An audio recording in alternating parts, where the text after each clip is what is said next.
Bueno, Carlos, sí, ayer fue publicado en Gaceta Oficial el convenio 33, convenio cambiario número 33, que fue el anunciado por el presidente, donde regulariza o parametriza el mercado que fue anunciado por el presidente el 21 de enero en la Asamblea, que finalmente fue el día martes en la locución que hizo el ministro para las Finanzas y el presidente del Banco Central en el Banco Central de Venezuela.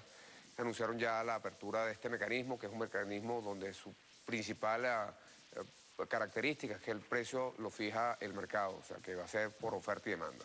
Ayer fue publicado la Gaceta, donde ya establece el mecanismo y los tres tipos de mercados que se van a manejar por ahí, que es el menudeo, la transferencia y la operación a través de títulos valores. Ahora, en ese sentido, fíjate, comienzan los interrogantes, porque, por ejemplo, en cuanto a que se publica en prensa, que solamente vas a tener acceso a $300 diarios, 2.000 no sé cuántos mensuales y 10.000 anuales. ¿Cómo es eso de verdad? Porque si una persona tiene un apremio personal o un empresario tiene que ir a ese tercer mercado y no puede, y necesita mucho más de $300, ¿cómo va a ser? Mire, Carlos,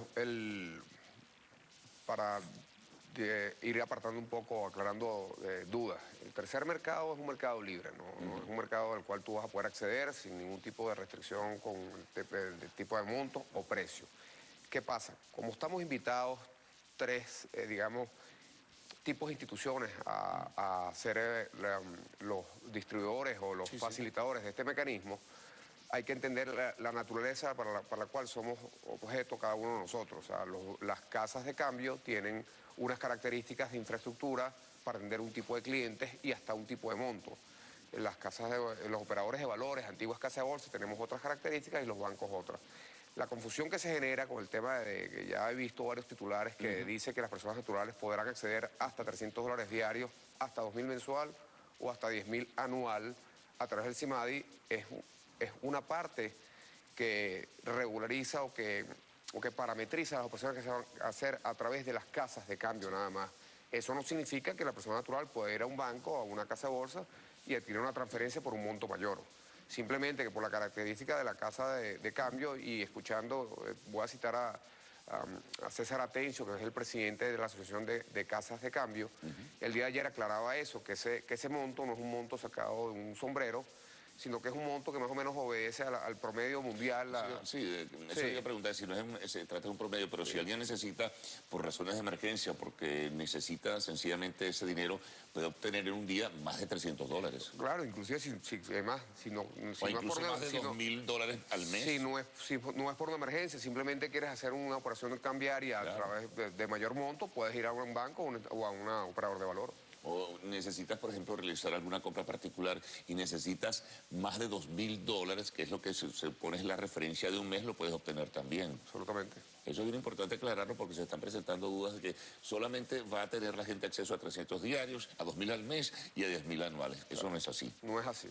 Ahora, vamos por ejemplo con lo del SICAT. Básicamente el SICAT único es el que más tiende también a confundir. Primero porque no se conocen claramente quiénes van a estar integrados allí, qué rubros, qué mercancías, qué sectores, en fin, todo ello. ¿Qué información manejan ustedes en ese sentido? Mira, hasta ahora lo que ha sido público... Eso queda en manos del gobierno, ¿no? Queda en manos del gobierno. Hay que esperar que salgan los convenios cambiarios que van a establecer y parametrizar ese mercado para entender cuáles son los rubros que van a ir a través de ese mercado y cuál va a ser el mecanismo que ya nos adelantó el profesor Nelson Merente, que iba a ser la misma plataforma del SICAT 2. Ahora, ¿quiénes la van a administrar? ¿Cómo va a ser la operatividad? ¿Cada cuánto va a ser la subasta? No desconocemos todavía eso, pues hay que esperar los convenios que van a regirlo. Otro elemento importante es que surge, es lo cotidiano, ¿no? Es lo que la gente maneja, digamos, en el día a día. ¿Qué va a pasar, por ejemplo, con los estudiantes? ¿Cuál va a ser la tasa del cupo electrónico de Internet? ¿Cuál va a ser la tasa de los $3.000 del cupo de viajero? ¿Cuánto van a costar los pasajes? Que la gente también se lo pregunta. ¿Hay alguna información en ese sentido? Hay que esperar los convenios cambiarios. Y eso está en manos del gobierno. Ustedes no transitan, digamos, en las decisiones que vayan a tomarse allí. No, nosotros simplemente somos consultados en cuanto al mecanismo, o fuimos consultados en cuanto al mecanismo que se estableció para trabajarse a través de los operadores de valores.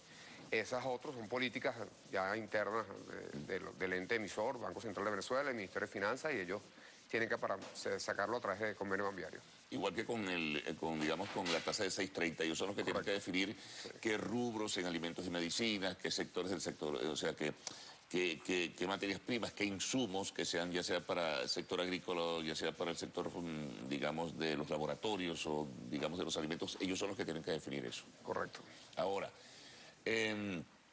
mucha gente dice si va a ser sencillo y si hay el suficiente número de divisas, sobre todo para la operación que se maneje en el 630 y en el SICAD único. Mira, Carlos, considero que esta flexibilización del control cambiario, donde nos hacen una apertura, donde deslistan ya varios rubros o una gran cantidad de rubros del 630 y lo pasan a 12, eso es lo que le da mayor capacidad de pago, mayor capacidad de poder responder al Estado venezolano a esas obligaciones. Me imagino que los encargados de hacer los cálculos habrán hecho su presupuesto y esos son los números que les habrá arrojado. Y somos optimistas en el... Claro, porque los economistas, por ejemplo, hemos leído a diversos economistas que fijan opiniones, dicen que es una ficción lo del 630, que es una ficción incluso lo del 12. ¿Ustedes qué percepción tienen?